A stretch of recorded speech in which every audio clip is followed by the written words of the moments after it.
Hello friends, क्या मजे। स्वागत है आपका मेरे YouTube चैनल पे जिसका नाम है अकाउंट्स क्लिनिक। ओके, आज के लेक्चर में अपन देखने वाले हैं कि what are the rights of partners. Partnership के अंदर जो भी पार्टनर्स होते हैं उनके क्या क्या राइट्स यानी क्या क्या अधिकार होते हैं। जो स्टार्ट, सबसे पहला right to participate in the management of business. ध्यान से सुना, हर पार्टनर का ये राइट है, हर पार्टनर का ये राइट है कि उसका भी मैनेजमेंट के अंदर पार्टिसिपेशन होना चाहिए।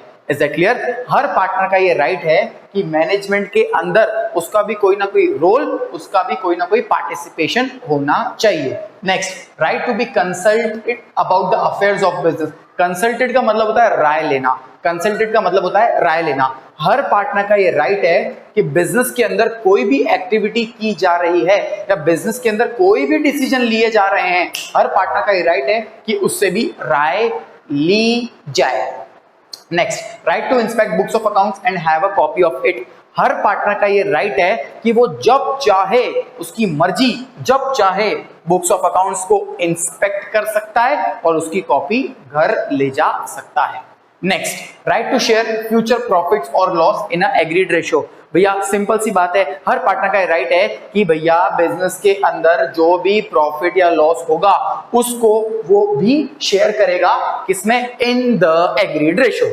चलो, ये बहुत इंपॉर्टेंट पॉइंट है, ध्यान से सुना। फिफ्थ वाला बहुत बहुत बहुत इंपॉर्टेंट है।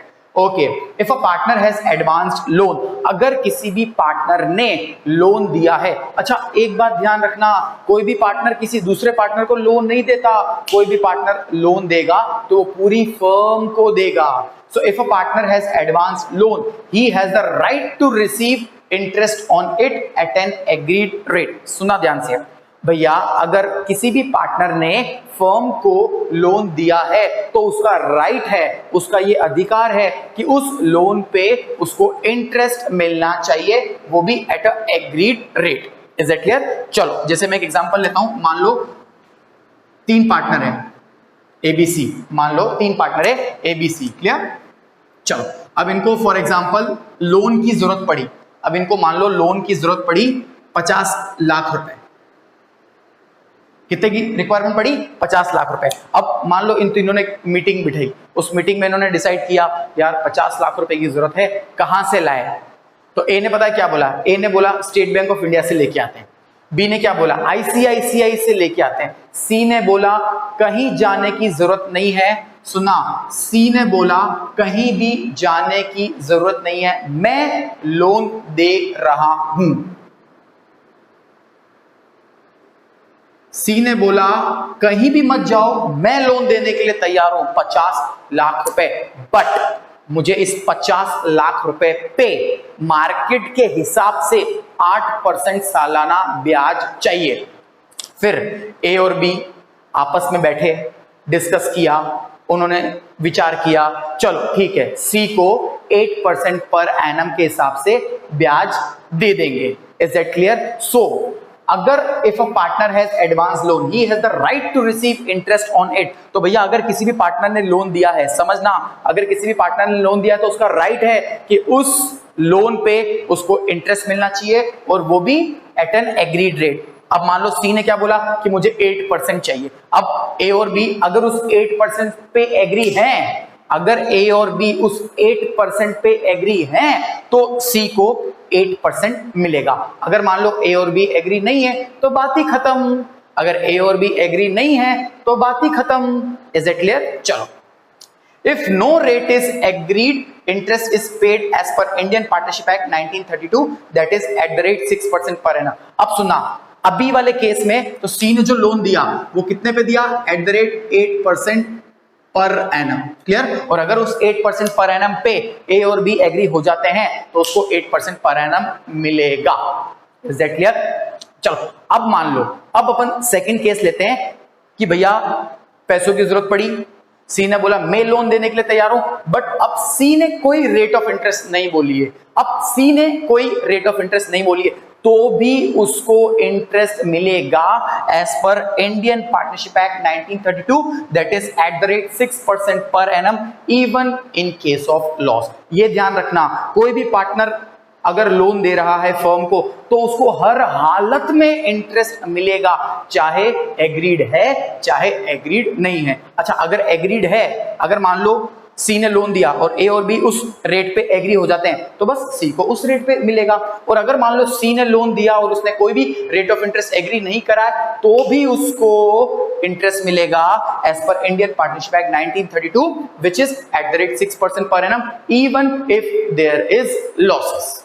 बढ़े आगे, चलो सिक्स्थ केस देखो। ये तो कॉमन सेंस की बात है, सिक्स्थ वाला जो केस है ना वो तो कॉमन सेंस की बात है। देखो क्या लिखा हुआ है, in case of emergency, in case of emergency a partner has right to act according to his best judgement and be compensate for the expense incurred by him. Simple सी बात है यार, मतलब अगर मान लो इमरजेंसी में किसी भी पार्टनर ने कोई एक्ट किया, समझना इमरजेंसी में अगर किसी भी पार्टनर ने कोई एक्ट किया, क्लियर, और वो जो एक्ट होना चाहिए, ध्यान से सुनना चाहिए, ऑन हिज बेस्ट जजमेंट। मतलब अगर इमरजेंसी में किसी भी पार्टनर ने कोई एक्ट किया और उस एक्ट के अंदर अगर उसने कोई भी खर्चा किया है तो भैया उस खर्चे की भरपाई उसको फर्म से लेनी है। सिंपल सी बात है कि भैया हर पार्टनर का ये राइट है कि अगर इमरजेंसी में उसने अपने बेस्ट जजमेंट से, इमरजेंसी में अगर अपने बेस्ट जजमेंट से उसने कोई भी एक्ट किया और उस एक्ट में अगर कोई भी खर्चा हुआ तो फर्म को उसके खर्चे की भरपाई उसको करनी पड़ेगी। जैसे मैं एक एग्जांपल देता हूं, मान लो 3 पार्टनर है ए बी और सी, मान लो 3 पार्टनर है ए बी और सी, उन्होंने क्या किया, एक रूम लिया जिसमें वो बिजनेस रन कर रहे हैं। मान लो 8 बज गई, ए चला गया, 8:30 बज गई, बी चला गया। अब सी को कुछ काम था तो सी वहीं बैठा रहा, फिर सी 9:30 10 बजी और गेट लगा के और चला गया। तो उसने देखा कि भैया अंदर आग लग रही है, उसने देखा अंदर आग लग रही है। अब मुझे बताओ सी क्या ए और बी को फोन करेगा कि ए और बी अंदर आग लग रही है, मैं क्या करूं, या वो फायर ब्रिगेड बुला के आग बुझाएगा? डेफिनेटली सी क्या करेगा, फायर ब्रिगेड बुला के आग बुझवाएगा और उस फायर ब्रिगेड में उसका जो भी खर्चा हुआ है फर्म को उस खर्चे को कंपनसेट करना है। बढ़े आगे, next 7th point, right not to allow admission of new partner. देखो ध्यान से, right not to allow admission of new partner. देखना मैं एक एग्जांपल दे रहा हूं, पता है हर पार्टनर का ये राइट है कि वो किसी भी नए पार्टनर को एडमिट होने से रोक सकता है। ध्यान से देखना, फॉर एग्जांपल ऑलरेडी 49 पार्टनर्स हैं, ऑलरेडी एक फर्म में 49 पार्टनर्स ऑलरेडी हैं, ठीक है। अब ये एक पार्टनर को और अपॉइंट करना चाहते हैं, ये एक पार्टनर को और अपॉइंट करना चाहते हैं, क्या ये कर सकते हैं? हाँ बिल्कुल कर सकते हैं। क्यों? क्योंकि मैक्सिमम लिमिट कितनी है, मैक्सिमम लिमिट कितनी है 50, तो 50 तक तो कर सकते हैं। अब मेरी बात ध्यान से सुनना, जो मैं सुना रहा हूं।